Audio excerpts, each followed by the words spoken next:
Terima kasih kawan-kawan wartawan. Setelah diperiksa di ruang unit Tipitsus Kejari Oku Selatan, Sumatera Selatan, Kamis sore kemarin, Asep Sudarno, mantan Kepala Dinas Pertanian Oku Selatan, ditahan. Asep Sudarno jadi tersangka dugaan korupsi oleh Kejari dan sempat mangkir dari panggilan pemeriksaan.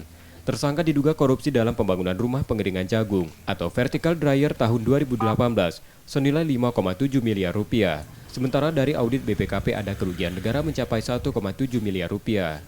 Selain Asep Sudarno, Kejari juga sudah menahan tersangka lain, yakni salah seorang kepala bidang. Kemarin sempat satu kali untuk hari Senin kita panggil, tapi tersangkanya mangkir karena alasan sakit. Kesehatannya memang ada kemarin kita lihat juga nanti dari suratnya memang ada kesehatannya memang agak terganggu di jantungnya gitu. Tapi tadi sudah kita datangkan dokter dari pihak RSUD dan menerangkan bahwa tersangka masih layak untuk dilanjutkan pemeriksaannya sebagai tersangka tadi. Hak jaksa dalam melakukan penahanan memang hak dia, dan memang diatur di dalam KUHP. Nanti kita juga mungkin mengajukan penangguhan atau upaya hukum lain terkait di KUHP juga hak-hak tersangka ini. Tersangka ditahan selama 20 hari ke depan di Lembaga Pemasyarakatan Kelas 2B Muara II untuk menunggu proses hukum selanjutnya.